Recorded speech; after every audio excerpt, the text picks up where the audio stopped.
welcome to our very first panel. It is about the current landscape and challenges in unscripted. We will be talking about unscripted and scripted throughout the day. Please do use the QR codes to look at our brochure. You can see the breakdown in the entire day, and we also have a QR code to ask the panelists any questions that we'll be getting to at the end. So again, please welcome Deborah Dunnett, Dave Donald, Martin McCardie and Alison Piper.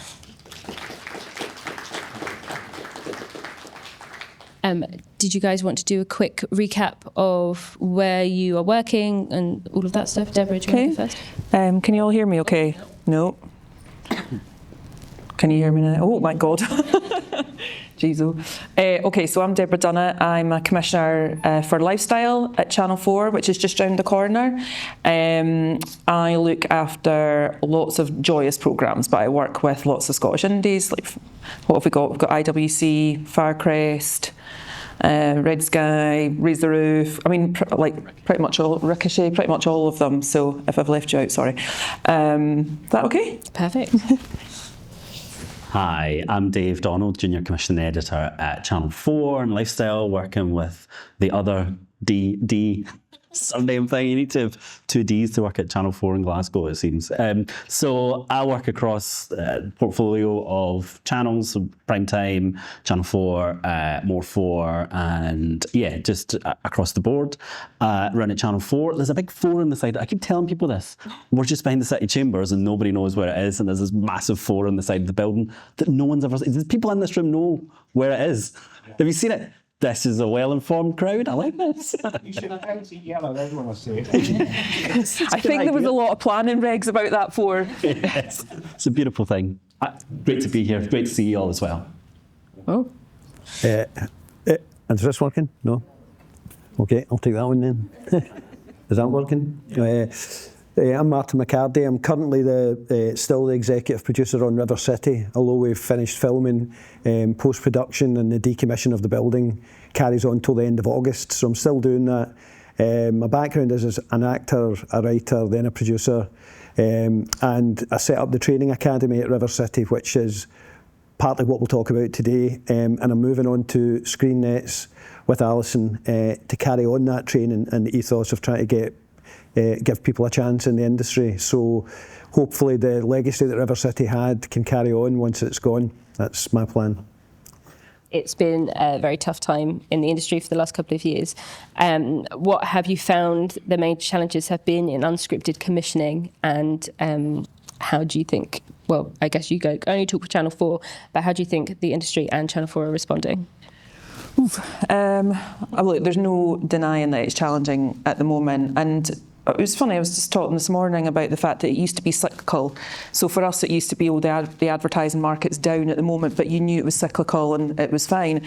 Or maybe the people in power making bad decisions across the globe is cyclical, but it, unfortunately at the moment they don't seem to be getting better at making those bad decisions or doing terrible things.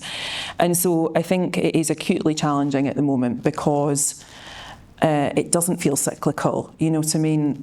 We're all skint, and like across the globe. That affects Channel 4 because when people don't have money and they're not spending, that affects the ad market. But we're not alone in this, you know what's happened to the BBC this week. Everyone has to, stay commercially viable, and it is incredibly tough at the moment, and then that impacts you guys. And I think with Channel 4, we're not for profit, so the way that we work is we're sort of publicly owned. All of our money, we're diversifying how we get our money, but primarily we rely on the advertising market. And so if the money's not coming in, there is less of it to spend, and you will feel it.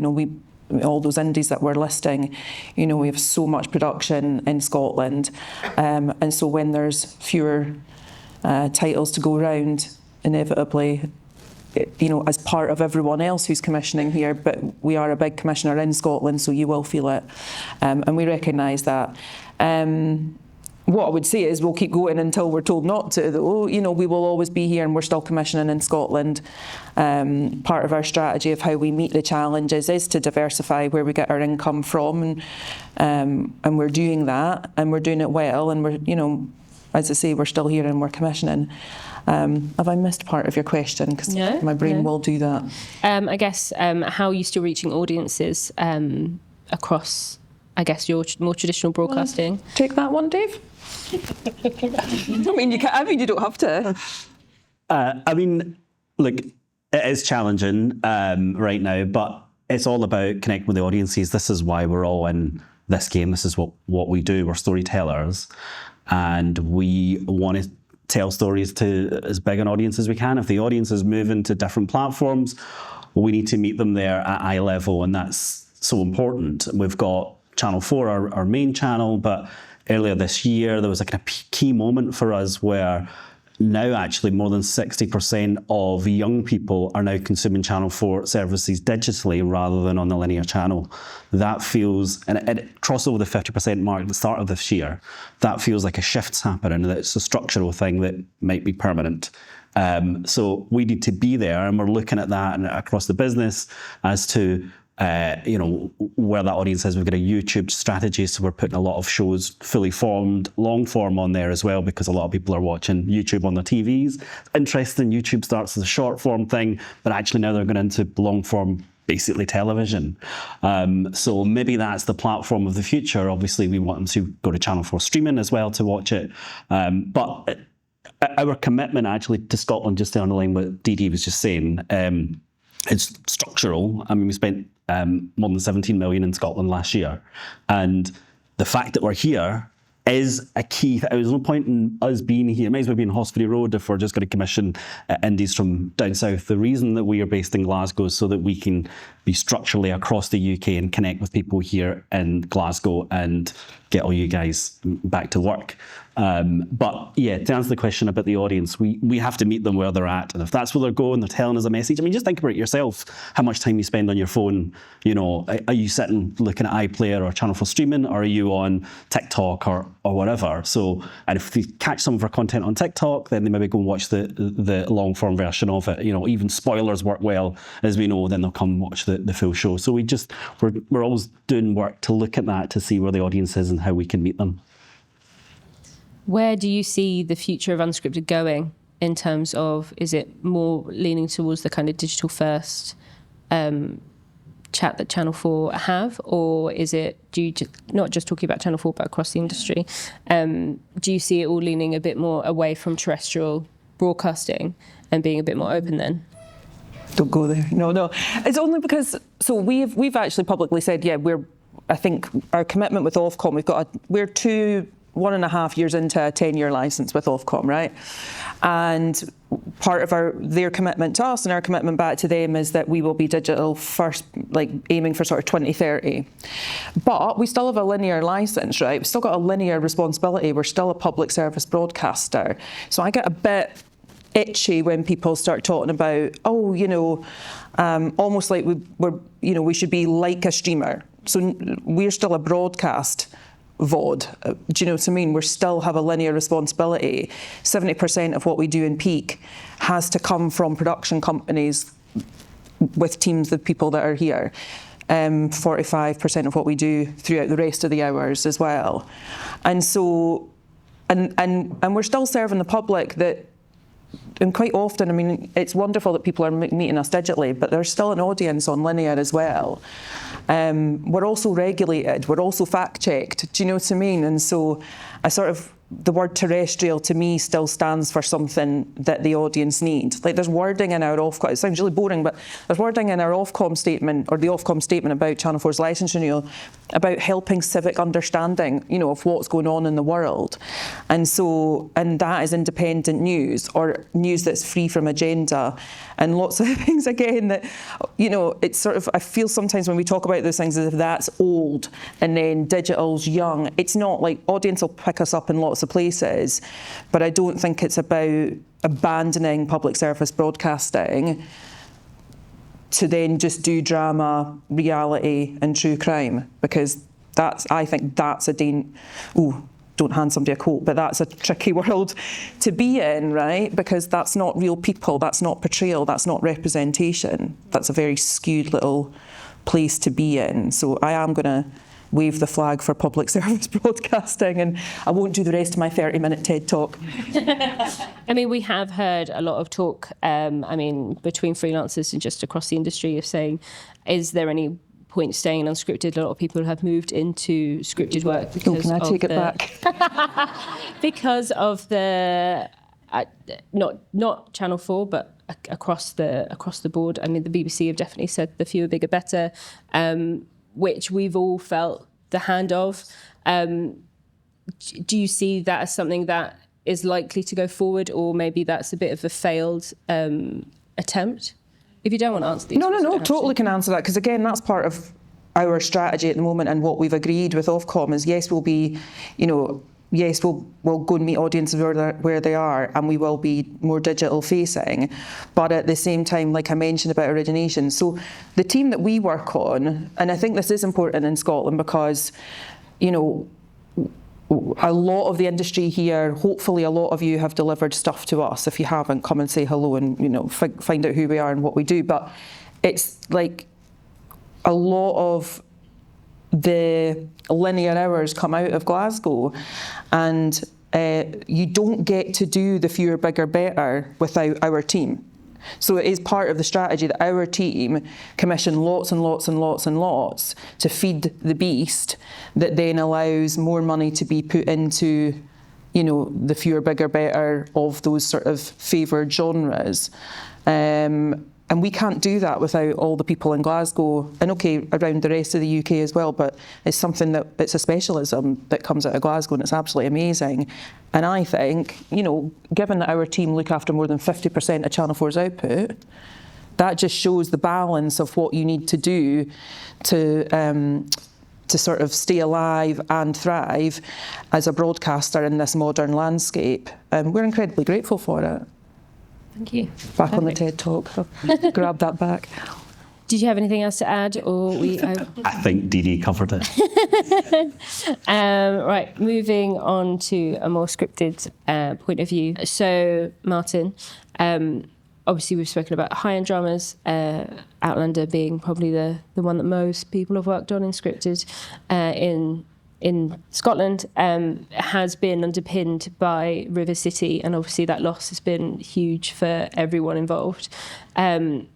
I know you've already slightly spoken about the training that's available, but what do you think, after River City, what do you think the challenges are in meeting the loss of River City, not just in training, but in the year-round employment that offered as well?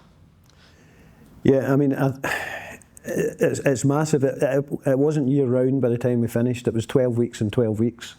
It kept getting cut down and cut down and cut down. So the signs were there over a long period of time that River City was going to go at some point. How it was funded was an old-fashioned model where BBC Scotland put all of the money into it, and it's the way you would have funded it many years ago, but not now. The co-productions that are mostly done are how things are funded. So it was a substantial part of BBC Scotland's budget, which I totally get. But I'm old enough to have been, I was a script editor in the mid-90s when Andrea Calderwood was the head of drama. And it was Andrea who said, we need to stop Scotland being a location. We need to have an infrastructure. And that's across the board for everybody where there can be training. Andrea left to do other things, but she set the ball in motion for River City to happen. That was what she identified as a way of giving people pathways. So from that side of it, it's been successful. The last episode that we filmed was an hour-long special. The director of it started as a runner, then a camera trainee, and then he'd go and do other things, come back and trained as a camera operator, B camera, then very good A camera operator, then trained as a director, and now he is a director, and he's a very good director, and works on things like Corrie, and he's going to be working on a new series that's coming here called Loch Ness. He was one, the producer of it was the series producer who started as a runner, who then became a third AD, a second AD, a first AD, and then decided it was the other side of, he wanted to go into scripted, so he retrained as a script editor, and then a producer, and then series producer. It gave those sort of opportunities for longevity. So you would go away, you would do other things, and then come back because it was still there. And if you had done the work, then you could move to the next step because that was there, and you could train people at a different level, not entry level. You could train people who'd been in the industry for quite a long time and give them opportunities that probably aren't there outside of something that runs as long as that. All of the other, I mean, I've spoken to people from BBC Scotland about this, that all of the other dramas will have training. There'll be training of some sort, but it doesn't have that longevity, which is the issue. So we had a mandate to try, when I took over as the exec, the balance was 80-20 for writers of male to female. The balance of directors was 80-20 male to female. And also we had directors that were not based in Scotland a lot of the time. So we changed all that and we trained them, and it was 50-50 by the time we left. And those women writers that came through and women directors, that's what I worry about, is what is next then. Where do they go? What do they do next? What's the pathways that are available to them? But in terms of the function of River City, if you take away just the programme itself, the function of what Andrea Calderwood identified in the mid-90s was successful. It worked, and it hasn't been replaced, and it's going to be very difficult to replace that. I thought when there were some comments that came out at the time about the training, saying why were we training people for a soap when there's only one soap in Scotland, and it was a fundamental misunderstanding of what we did. We were training people for the wider industry in Scotland, not for a soap. So that's those kind of comments are made by people who don't understand what the actual industry is. So we had to train people knowing we'd lose them, because if they're good, they're going to go somewhere else and they'll work on those other things.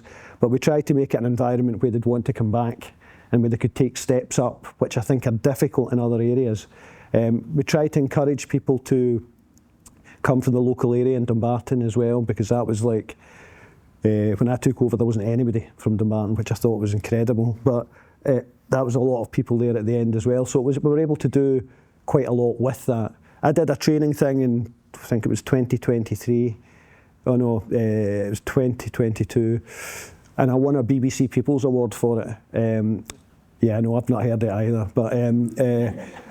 But so when I got to, what happened was when Holby was going, I asked what was happening with their training money, and it was just going to go back into a central fund, and I asked if we could get it and we could do, which was aimed at particularly diversity, because what we were looking at was the lack of diversity in the industry here. So we got a project that we did called the Bowling Green, which was diverse from top to bottom. It went very well, it got a lot of publicity, and I won that award. But I said to them, well, I won the award because I didn't tell you I was doing it. And if I had told you I was doing it, I wouldn't have been allowed to do it. So there's an issue. There's an issue with all of the red tape and all the stuff you've got to go through. And that, because of that, the BBC Training Academy was set up, the official one. And that happened. We had it for 2 years. It's now went to Cardiff. It's in London. It's evolving as it's going. But it came from us off our own back deciding to do something because nobody else was taking responsibility. And I have spoken to people who've said it's not BBC's responsibility to train people. And we decided at River City, well, it's ours then. We'll do it. And I think from that point of view, it'll be missed. Yeah, I think it's a huge loss for everyone. And then everyone's quite upset when it happened, obviously, for the staff yourselves as well. So with ScreenNets that you're moving on to, is there anything that you feel that ScreenNets can't capture? Is it that, like a lot of people are saying, the mid-level that you were discussing is missing for training for people? Like, there's a lot of new entrants training, which is great. But it's the kind of stepping up within that space and the actual on-the-job training as opposed to shadowing, and then obviously all the wonderful courses that we have available to us across Screen Skills, NFTS Scotland, Vector Vision. There's a lot of on-the-job training that's missing. Is that something that Nets is covering? Is that something Nets is going to start looking at? Yeah, I mean, it's just evolving because we've just started it. We only got the news that Alison and I and Astar are doing that recently. We're looking at that because the thing we've identified is new level, entry level training is really important. But if that's all there is, there's an issue because you've got lots of people at the same level not get a chance to move up to the next level. So there's a log jam that happens there, which is really difficult to sort out. So we're looking at that to try and see what, with River City going, what is missing now, with Outlander going, who did a terrific training scheme, with that going, what is required.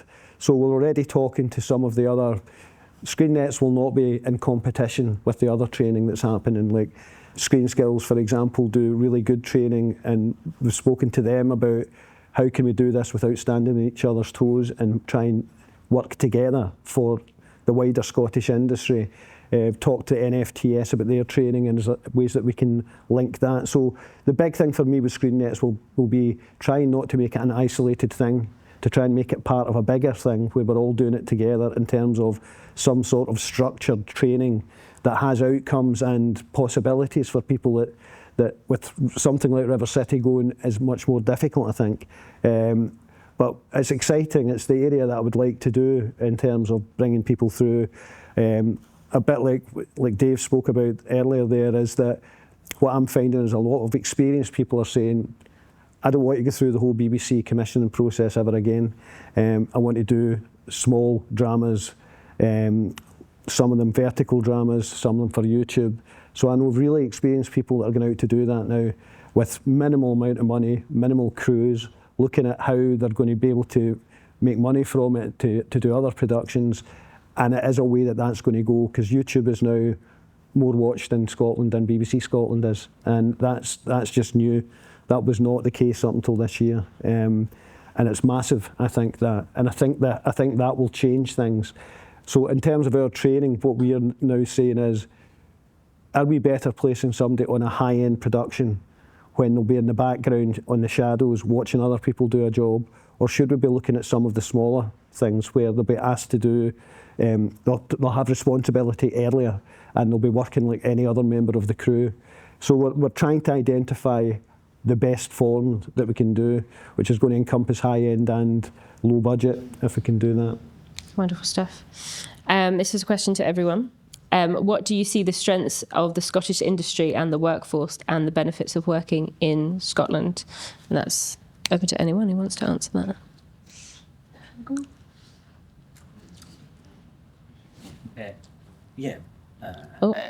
Hi. I'll have a go at that. I think the thing about what we're good at is we can turn our hand to anything, I think. I spent all my career as a freelancer. I've never had a staff job anywhere. Technically still don't, fixed term contract. So I still think like a freelancer, but the reality is that we can turn our hands to anything. I worked on loads of different shows earlier on in my career that we moved up from London, and they'd be like, if we got people up here with hidden camera experience, we need that type of thing. It's like, you don't necessarily specialise in Scotland necessarily in certain genres, but you can turn your hand to most things, otherwise you wouldn't be enough work to sustain you in one particular subgenre. But I think it's the flexibility that we've got, where we can do different things in different genres across our lifestyle slate. I've worked in documentaries and, shiny floor shows, and I worked in Balamory 100 years ago. It's a bit of a drama. So the fact that we are quite flexible in that respect. And I think that we've just got a kind of get up and go attitude, really, and we just get towed in. I've only ever worked really in Scotland, so I can't speak to other places, but it feels like we're great at working together. We don't do the whole sharp elbows things up here. We're very collegiate, and I think that's the great strength, that we just get on with the job. And I think that's why our industry's so strong. It's not purely accidental that that's happened, that we're churning out big hitters like Location, 26 years, one of the longest running shows in Channel 4, and it comes from here. And I think it's a big part of the industry. We're really attractive from that perspective in terms of storytelling and programme making.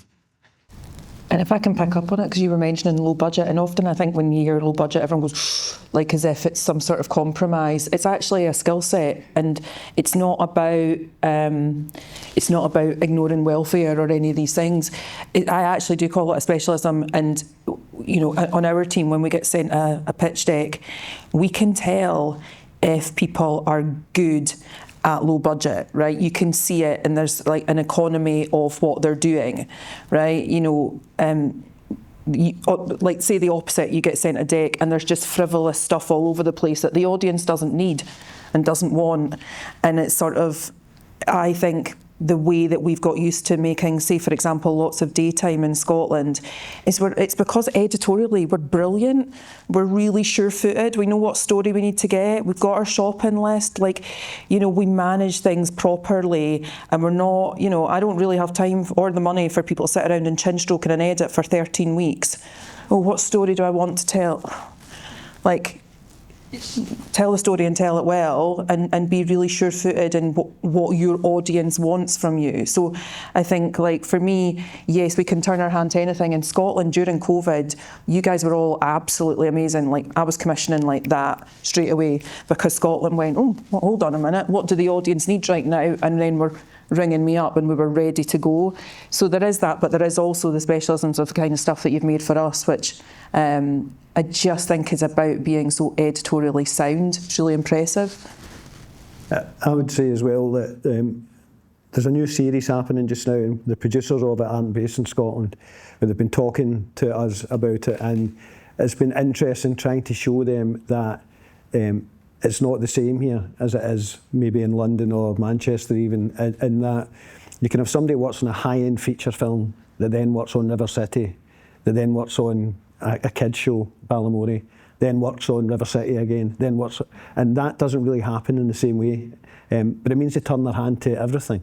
So they're experienced in lots of areas. So I'm trying to say, this person that you're looking on your CV that you think is more experienced than this person, they're not.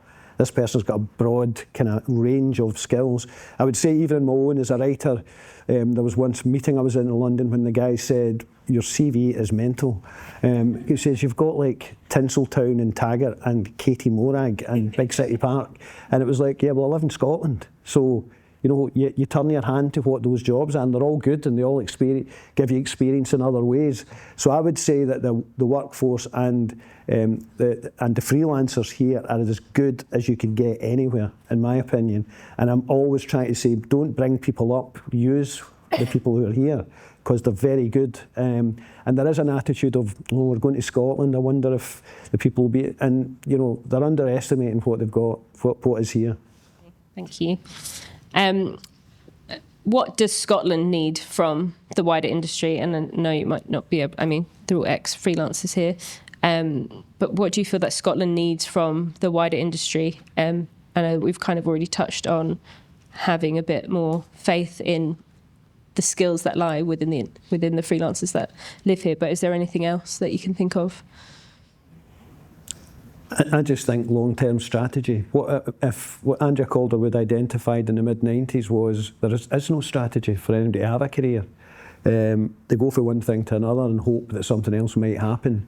It seems to me you have to have work available for people to go on. It isn't just about, I think the argument about money and the argument about ratings is a good argument, but there's also other arguments about opportunity, making sure that people have chances to progress, and it's a balancing act, I think, because money gets spent and wasted in lots of different ways. In my opinion, it could be much better if there is an infrastructure that gives people unscripted levels that they can go to that other places have and we don't, and we still don't, and that was getting talked about in the mid-90s. It's better than it was then, I think, but it's not much. I agree.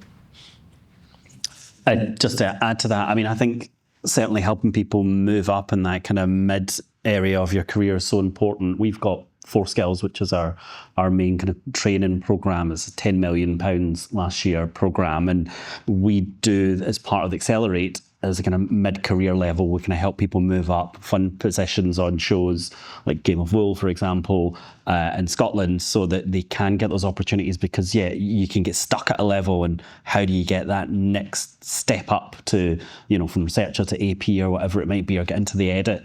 And I think that we've all got an obligation to the industry, certainly public service broadcasters, to help the industry. It's a big part of our role, and that's 4 Skills is our kind of intervention in that, to try and help people along. And we're in kind of, it's a 2-year window that we're doing Accelerate, and we'll see how that it looks at the end of this. But I think that's so important, actually, that there are those training opportunities, that we can find ways of helping people to thrive. And also, like, we just want more work, don't we? And Deborah and I are in pitching ideas all the time to try and get more shows away in Scotland, and that's what we're all trying to do. But the battle for those slots is tighter than ever before, but we just need to keep sticking at it, actually. Do you know what I mean? Because we need to all stay in this game, keep pushing, protect what we've got, protect the diversity that we've managed to build over these years, and stop the industry from becoming a kind of monoculture or a favoured class of people who just get all the work.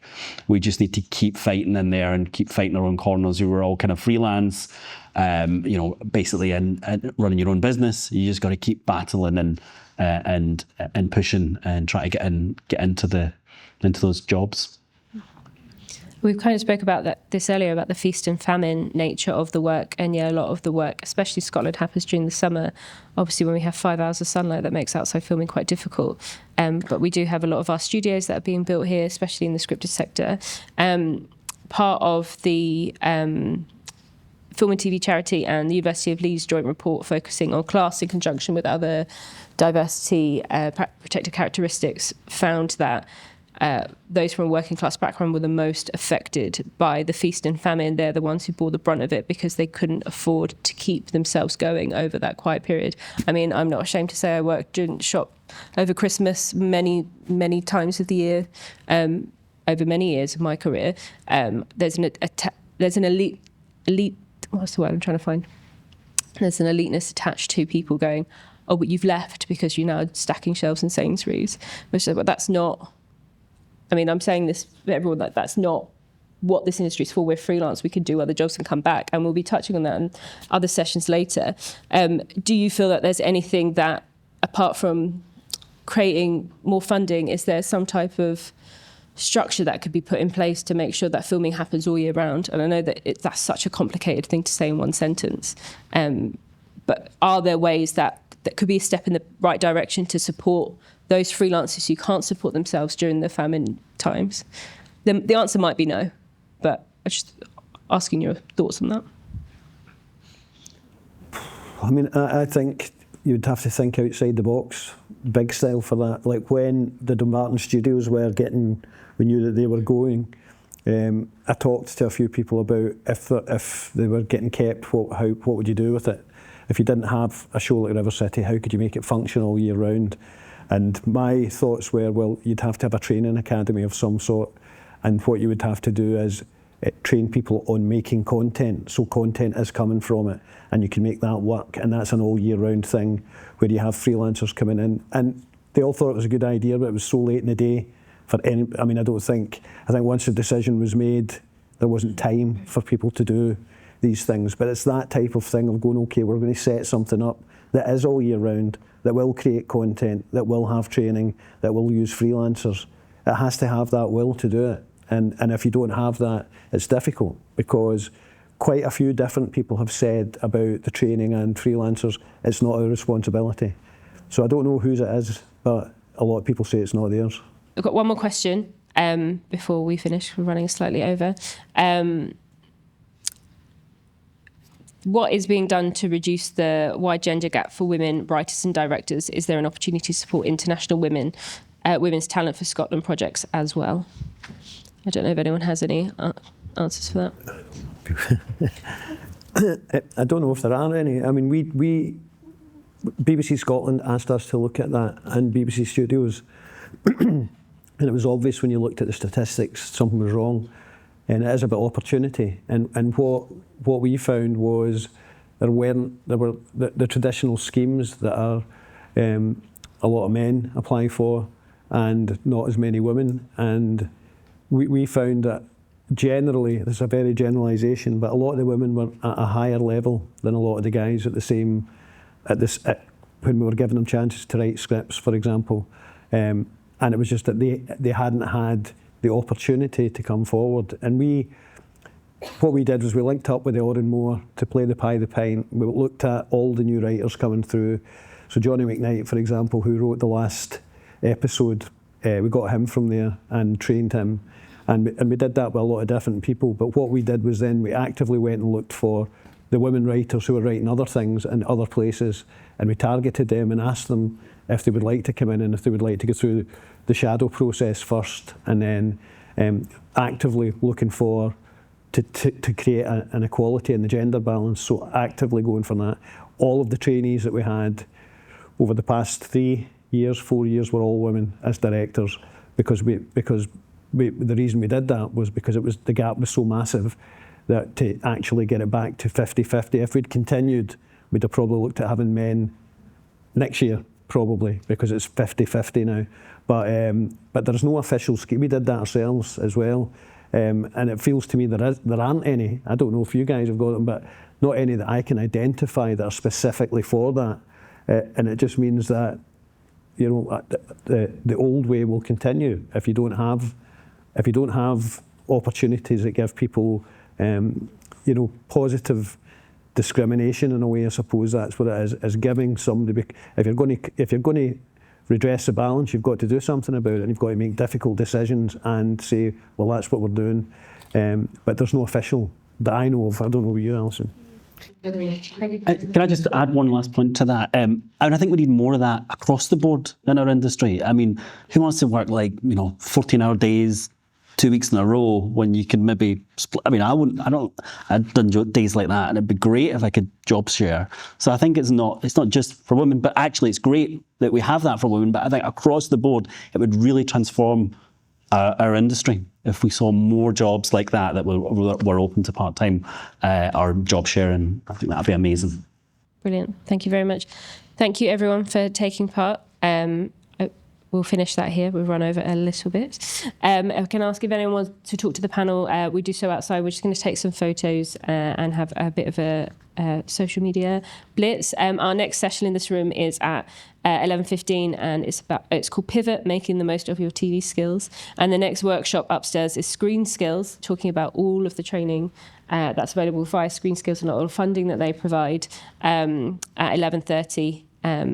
Upstairs. But thank you very much to our lovely panel. Thank you for taking part and giving up your Sunday. Oh, thank you everyone for coming when it's so sunny outside. But yeah, thank you very much. Thank you.